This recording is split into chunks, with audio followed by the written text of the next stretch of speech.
A falta de perdão também impede a nossa fé de trabalhar na oração? Quero dizer apenas esse único grupo de escrituras, Marcos 11, 23 a 25, deve ser suficiente para nos encorajar a ficarmos de joelhos e perdoar a qualquer um? E você diz, eu tentei, simplesmente não consigo evitar o que sinto. Você não consegue evitar o que sente?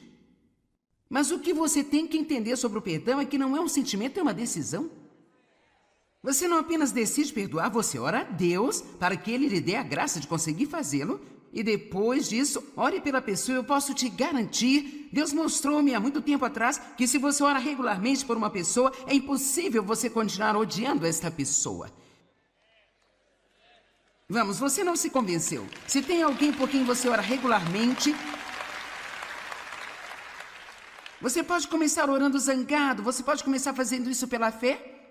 Mas por fim, se você continuar, Deus de tal forma trabalhará em seu coração e assim você não conseguirá ficar bravo com eles. E muitas pessoas tentam perdoar, mas elas não vão para o próximo passo e oram. Então, o próximo passo, isso está nas Escrituras, perdoe os seus inimigos, ore por eles e abençoe a eles.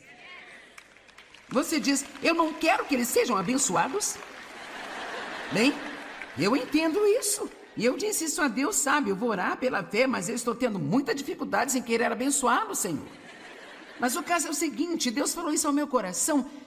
Quando você ora a Deus para abençoar seus inimigos, se é alguém que realmente prejudicou você, a primeira coisa com a qual Ele as abençoará é fazendo com que eles vejam o que fizeram e cheguem a um lugar de arrependimento.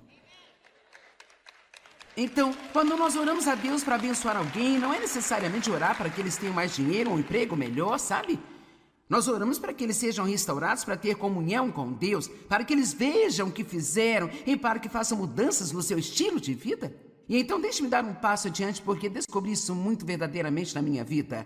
A próxima coisa que eu faria, se você tiver alguém que se encaixe na categoria de inimigo, perdoe a eles, ore por eles, ore para que eles sejam abençoados e se eles tiverem uma necessidade. Você está dizendo, não me diga, não. Oh, sim. Então ajude-os. Oh, que doloroso! Você diz, bem, por que eu deveria fazer isso?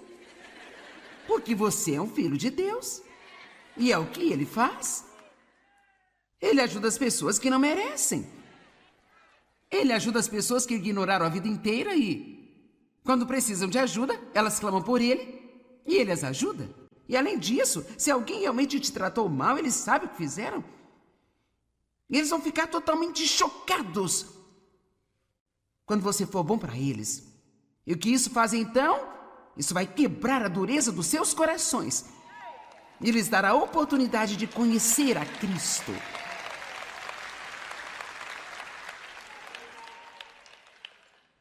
Em verdade, eu lhes asseguro, quem disser a este monte, levante-se e atire-se ao mar, e não duvidar em absoluto em seu coração, mas crê que acontecerá o que ele diz, assim será feito com ele. Portanto, eu lhes digo, tudo o que vocês pedirem em oração, creem, confiem, estejam confiantes que já o receberam e assim lhes sucederá. E quando vocês estiverem orando, se tiver alguma coisa contra alguém, perdoem-nos, soltem, deixe de lado, deixe ir, para que o seu Pai que está no céu também possa lhes perdoar as suas próprias falhas, deficiências e deixá-las ir. Então, o que ele está dizendo? Quando você faz oração de fé e você não duvida, Deus, Ele responde a sua oração. Você crê, e então você conseguirá, não diz que conseguirá naquele momento, mas você vai conseguir, há sempre alguma paciência envolvida na fé, alguma espera. Mas não podemos deixar esta parte ir. Quando você orar, certifique-se de que você não esteja bravo com ninguém. Vamos, certifique-se de que você não esteja com raiva de ninguém. Certifique-se de que você não esteja com raiva de ninguém. Será que alguém aqui precisa desta mensagem hoje? Agora, uma outra parábola O mestre compassivo, o rei teve compaixão pela dívida de um servo que não podia ser paga. Mateus 18, versos 23 a 27. Portanto, o reino dos céus é como um rei humano que desejava acertar contas com seus servos. Quando ele começou o acerto, foi trazido um que ele devia 10 mil talentos, provavelmente 10 milhões de dólares. E porque ele não podia pagá-lo, essas são as palavras-chave nesse versículo. Ele não podia pagar, ele não pagaria, ele não poderia pagar. Veja, muitas vezes, quando as pessoas nos feriram, queremos que elas paguem de volta. Mas muitas vezes elas não podem devolver o que elas tomaram de nós. Meu pai abusou sexualmente de mim, ele roubou minha inocência, ele roubou a minha infância. Ele nunca poderia me devolver isso. Foi embora, ele não poderia devolver-me. Mas Deus pode tornar-me como uma criança, nos meus 50, 60 anos. Veja, Deus é o único que pode pagá-lo de volta pelo que as pessoas fizeram a você, mas Ele não fará se você continuar odiando a elas. Amém? Eu não só queria que meu pai me pagasse de volta, eu tentei fazer com que todos os homens do mundo me pagassem. Eu tinha uma atitude ruim para com os homens. Vamos lá, senhoras, algumas de vocês foram feridas por um homem e você tem uma atitude ruim em relação a todos eles? Vamos, eu sei que você está aí, não haja como se não estivesse. Bem, nem sequer é justo tentar fazer com que paguem por algo que alguém mais tirou de você. Eles não podem pagá-lo. Só Deus pode pagá-lo. Pare de tentar receber de pessoas e vá a Deus. Porque ele não podia pagar se o mestre ordenou que ele fosse vendido com sua esposa e os seus filhos e tudo aquilo que ele possuía para pagar a sua dívida. Então o servo caiu de joelhos implorando ao rei: tenha paciência comigo e eu pagarei tudo. E o coração de seu mestre foi movido pela compaixão e ele deixou ir e perdoou, cancelando a dívida. Agora esta é uma bela história, não é? Então há vários versículos que eu posso ler sobre como Deus é tão misericordioso e gracioso, e Deus é tão rápido para perdoar e sabe, todas as coisas que Ele faz por nós. Mas então a história continua e diz assim, isso é em Mateus 18, 28, mas o mesmo servo, quando saiu, encontrou um dos seus companheiros que lhe devia 100 denários, cerca de 20 dólares. Então aqui está um cara que foi perdoado por 10 milhões de dólares. Agora ele encontra um cara que lhe deve 20 dólares. Então, ele está fazendo uma comparação aqui, pelo que nós precisamos perdoar as pessoas em comparação com o que eu preciso perdoar vocês, diz o Senhor. É como 10 milhões de dólares em comparação com 20. Ele o pegou pela garganta e disse, pague-me o que você deve. Então seu colega caiu e implorou, tenha paciência e eu lhe pagarei tudo. Agora eu quero que você veja a estupidez da ira. Mas ele não estava disposto e saiu e mandou para a prisão até que ele pagasse a dívida. Eu nunca tinha visto antes, mas sabe o que eu observei hoje? Ele jogou o cara na prisão, onde não tinha como ganhar sequer nenhum dinheiro ou trabalhar. Então ele disse, eu vou deixá-lo na prisão até que você me pague de volta. Mas não havia como ele pagar de volta enquanto ele estivesse lá. Uau! É muito estúpido. Quando seus companheiros viram o que havia acontecido, ficaram muito tristes e foram correndo contar ao rei o que estava acontecendo. Então seu senhor o chamou e disse a ele, servo desprezível e perverso. Bem, será que Deus pensa que somos desprezíveis e perversos quando nos recusamos a perdoar alguém? Eu perdoei você e cancelei toda a sua dívida porque você pediu a mim. Você não devia ter tido piedade e misericórdia de seu companheiro de serviço como eu tive piedade e misericórdia de você? Vamos, está tendo dificuldade de perdoar alguém? Estas são escrituras muito boas, estas são escrituras importantes. Porque se você não consegue se convencer, a palavra irá convencer você. A palavra tem inerente poder nela. E você precisa conhecer escrituras como essa, ou ter livros cheios de escrituras como esta, onde você combate o bom combate da fé com a palavra de Deus. A palavra de Deus é a espada do Espírito e é uma das nossas armas principais contra o diabo. Então, muito irado, seu mestre entregou aos torturadores até que lhe pagasse tudo o que devia. Assim também meu Pai Celestial irá lidar com cada um de vocês se vocês não perdoarem de coração o seu irmão por suas ofensas. Então ele basicamente diz que se você não perdoar, você será o único que vai acabar torturado. E quantos de vocês sabem que passaram a sua vida amargurado, ressentido, irritado e odiando as pessoas por causa de algo que alguém fez com você, praticamente destrói a sua vida? Alguém sabia disso? E alguns de vocês sofreram coisas terríveis, eu sei. Mas você continua a deixar que essa pessoa que te feriu, você está deixando que ela continue te ferindo de novo, e de novo, e de novo, e de novo, todos esses anos. E eu estou lhe dizendo, chegou a hora de você ser livre. Hoje é o dia de você tomar a decisão de deixar isso de lado, de dar isso a Deus. Tome uma decisão. Ore por eles, abençoe a eles, e se por acaso você tiver a oportunidade, você diz, eu não sei sobre isso de ajudar, eu simplesmente não sei se consigo fazer. Bem, eu tenho certeza de que se você assiste muito meu programa, você já ouviu minha história sobre meu pai, mas eu vou falar dela um pouquinho para você. Meu pai abusou de mim por cerca de 15 anos. Centenas de vezes. A minha mãe sabia de tudo que ele estava fazendo e não lidou com ele porque tinha medo de não poder cuidar de mim e do meu irmão. Tinha medo de escândalo. Medo. E seu medo não somente tentou arruinar a minha vida, mas também arruinou a vida do meu irmão e arruinou a vida dela. Ela nunca teve uma vida. É engraçado pensar que ela teve a coragem de ficar com um homem que a espancava, abusava dela, andava com outras mulheres, mas ela não teve coragem de afastar-se dele. Realmente eu nunca entenderei bem isso, sabe? Mas então, quando os meus pais envelheceram, eu tentei não ter mais nada a ver com eles além do necessário. Eu fiz a oração oficial, eu perdoo vocês.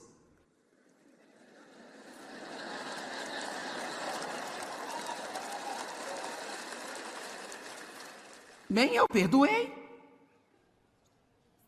Mas, sinceramente, eu lhes vi apenas nos feriados e eu saí o mais rápido que eu podia sair. E quando eles envelheceram, Deus colocou no meu coração que devíamos levá-los para St. Louis, onde vivíamos, porque eles viviam cerca de 2h30 de distância. Compre uma casa para eles. Cuide deles. Assegure-se de que têm o que precisam, leve-os a consultas do médico. Pague alguém para cortar a grama. Ajude-os a obter seus mantimentos. E por aí vai. Bem, para ser honesto, eles eram velhos e eu pensei, bem, quero dizer, primeiro eu disse, não, eu repreendo o diabo. No início eu disse, isso não é, sabe? Eu disse honestamente, não há como ser Deus, não pode ser Deus. Não pode.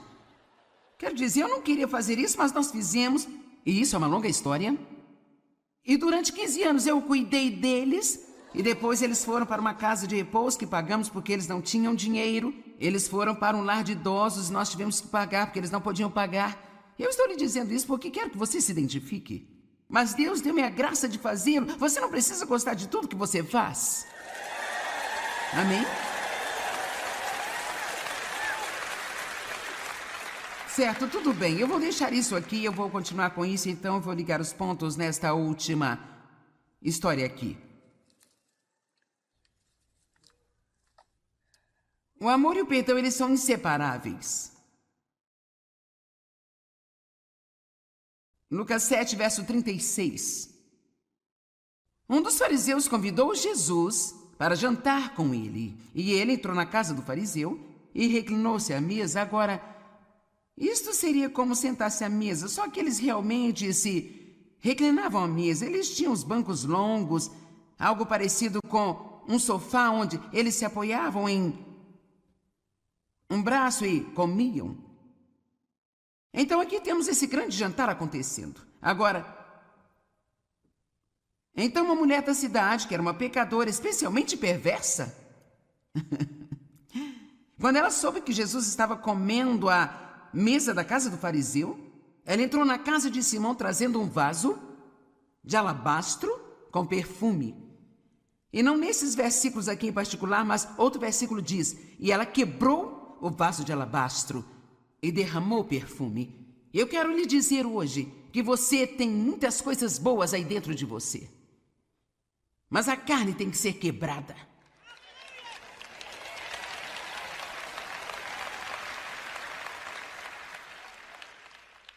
A vontade própria tem que ser quebrada. Amém? O egoísmo tem que ser quebrado. E depois, colocando-se atrás dele, a seus pés, ela começou a chorar. E ela chorava profusamente, tanto que ela molhou os pés dele com as suas lágrimas e depois os enxugou com seus próprios cabelos e beijou seus pés carinhosamente. E então ela os ungiu com perfume. Agora, você pode imaginar uma cena como esta? Quero dizer que primeiro de tudo, ela não era apenas uma mulher. Ela era uma mulher especialmente perversa. Então, quando ela entrou ali, todos acharam ruim a entrada dela naquela casa. Pessoas religiosas. Ainda somos do mesmo jeito. Nós oramos por um avivamento e se tivéssemos teríamos um ataque. Nós não sabíamos o que fazer com as pessoas que viriam à igreja, porque elas não cheirariam bem, elas não se pareceriam com você, não agiriam como você. E nós faríamos... E oramos pelo avivamento na próxima reunião de oração, sabe? Mas esta é uma outra mensagem. E assim, quando ela foi e tocou em Jesus, e ele a deixou tocá-lo, sabendo qual era a ocupação dela, e muito possivelmente, aquele perfume que ela derramou sobre ele tinha sido obtido com o dinheiro de sua ocupação. Então, I want you to my arms forever.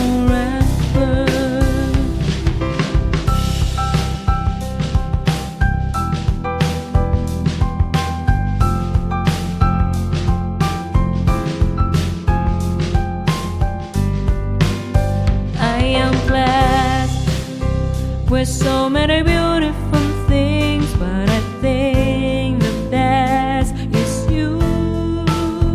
You are the most valuable things I've ever had in my life. I don't want to lose you.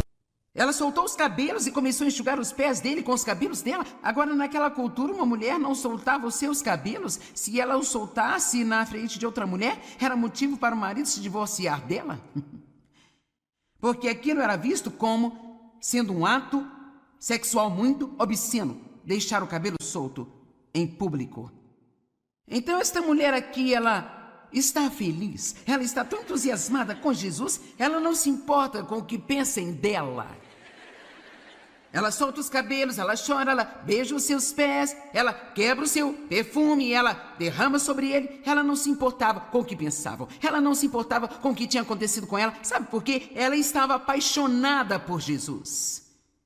Agora, quando o fariseu, versículo 39, que convidou Jesus, viu aquilo, ele disse a si mesmo: se este homem fosse profeta, certamente saberia quem é e que tipo de mulher é essa que o está tocando. Porque ela é uma notória pecadora, uma marginalizada social, dedicada ao pecado. Mas sabe o engraçado? Era que Jesus preferia sua companhia do que a dos fariseus religiosos.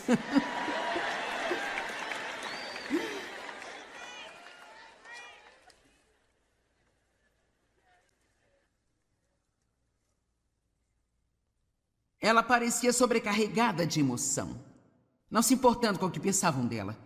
Próximo versículo. E aqui está a parábola dos 2 devedores. E Jesus, conhecendo os pensamentos de Simão, disse-lhe: Simão, eu tenho algo a lhe dizer. Ele respondeu: diga-me, mestre. Agora, se ele está dizendo algo a Simão, ele está nos dizendo aqui hoje também. Um certo credor tinha 2 devedores. Um lhe devia 500 denários e o outro devia 50. Como eles não tinham meios de lhe pagar, ele livremente perdoou os 2. Agora, qual deles o amará mais? E Simão respondeu: bem, suponho que aquele a quem foi perdoada a dívida maior. E Jesus disse a ele: você julgou bem, Simão. Em seguida, virando-se para a mulher, visualize essa cena. Em seguida, virando-se para a mulher, ele disse para Simão: vê essa mulher? Quando eu entrei em sua casa, você não me deu água para os meus pés? O que era um insulto naqueles dias, porque eles usavam sandálias, as estradas não eram pavimentadas, e essa é uma das coisas que você sempre fazia para um convidado, e especialmente se você o honrava, então você colocava alguém para lavar os seus pés. Ele nem lhe oferecia água. Mas ela molhou os meus pés com suas lágrimas e os enxugou com seus cabelos. Você não me saudou com um beijo, mas essa mulher, no momento em que eu entrei, não se...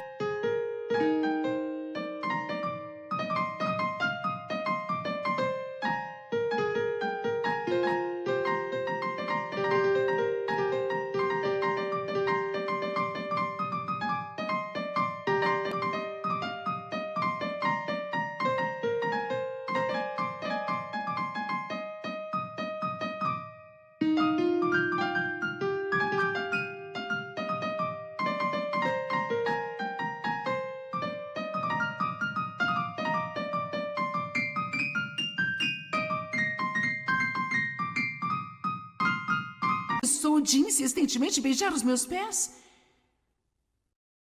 Você não ungiu a minha cabeça nem mesmo com um óleo barato e comum? Isso era algo que faziam naquela época por causa do calor, porque isso era refrescante. Mas ela ungiu os meus pés com caro e raro perfume. Por isso eu lhes digo, os seus pecados são muitos. E mesmo sendo muito como são, lhes são perdoados.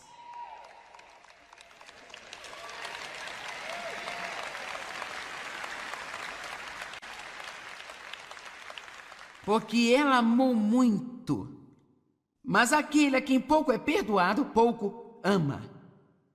Ele olhou para a mulher e disse, os seus pecados estão perdoados.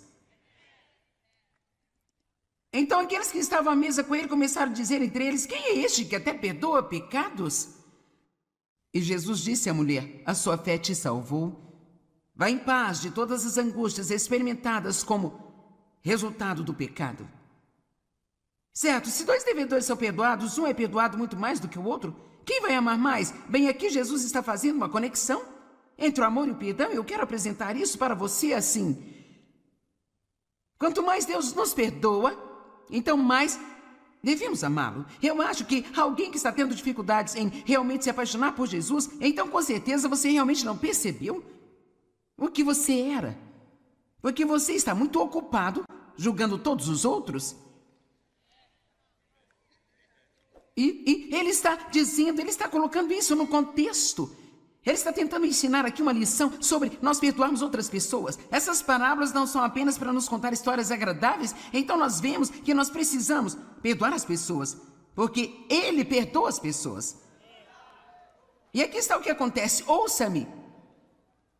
Quando alguém realmente maltratou você, e você tomou a decisão de perdoar a eles, de orar por eles, de abençoar a eles, e até mesmo de estar disposto a ajudar a eles, se isso for algo colocado por Deus diante de você, então eles sentirão o amor de Deus através de você. O meu pai era tão mau quanto qualquer ser humano pode ser. Não se preocupava com o relacionamento com Deus, zombava das pessoas que iam à igreja e tinham um relacionamento com Deus.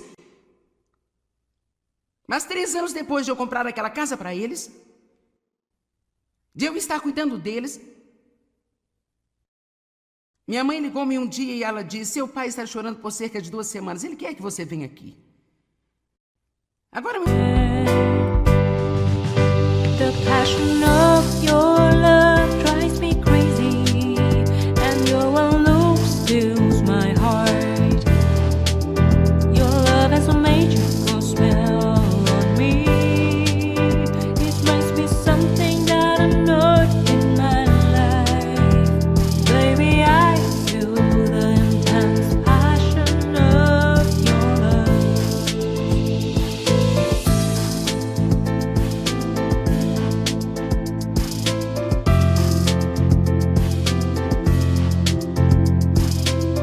Meu pai nunca tinha se desculpado comigo, sabe? Nunca tinha admitido o que tinha feito, nunca tinha assumido qualquer responsabilidade. E quando eu entrei naquela casa, é claro, na época ele estava realmente paralisado e se movia muito pouco, ele estava chorando. Ele disse, eu quero lhe dizer que sinto muito pelo que eu fiz com você quando você era pequena.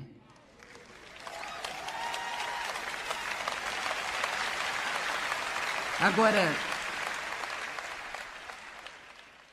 ele se desculpou com Dave. Ele disse: a maioria dos homens terem me matado, tudo que você fez foi amar-me.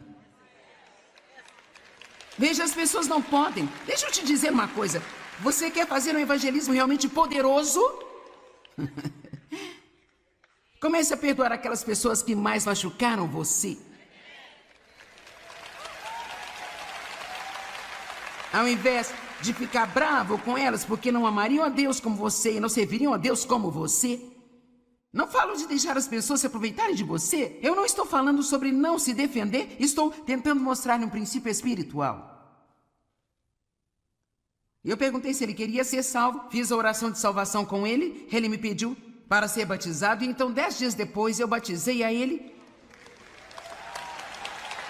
Quando ele saiu da fonte batismal, nós o levamos para uma pequena igreja no centro da cidade chamada de Dream Center, em St. Louis, que havíamos começado há cerca de 16 ou 17 anos. E então, ali nós fizemos o batismo. E assim, quando ele saiu da fonte batismal, eu vi algo que eu nunca pensei que iria ver em toda a minha vida. Ele saiu andando. Louvado seja Deus! Louvado seja Deus!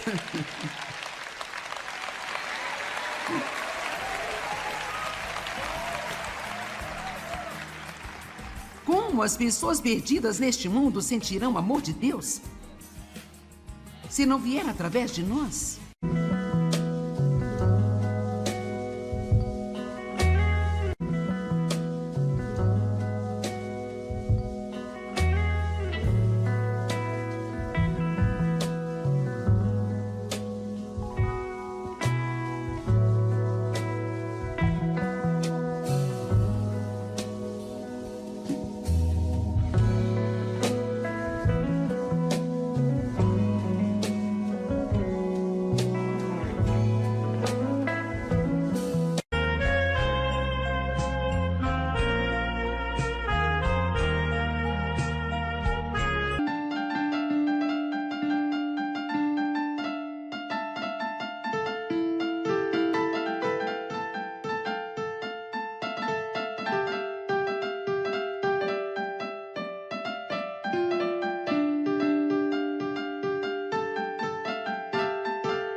Cho con treo hái mỗi ngày, quê hương là đường đi học, con về dập bướm vàng bay. Quê hương là con diều biếc, tuổi thơ con thả trên đồng. Quê hương là con đò nhỏ êm đềm của nước ven sông.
A falta de perdão também impede a nossa fé de trabalhar na oração.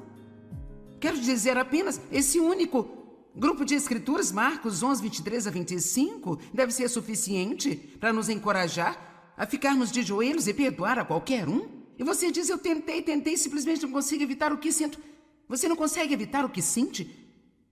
Mas o que você tem que entender sobre o perdão é que não é um sentimento, é uma decisão. Você não apenas decide perdoar, você ora a Deus para que Ele lhe dê a graça de conseguir fazê-lo. E depois disso, ore pela pessoa. Eu posso te garantir, Deus mostrou-me há muito tempo atrás que se você ora regularmente por uma pessoa, é impossível você continuar odiando esta pessoa. Vamos, você não se convenceu. Se tem alguém por quem você ora regularmente,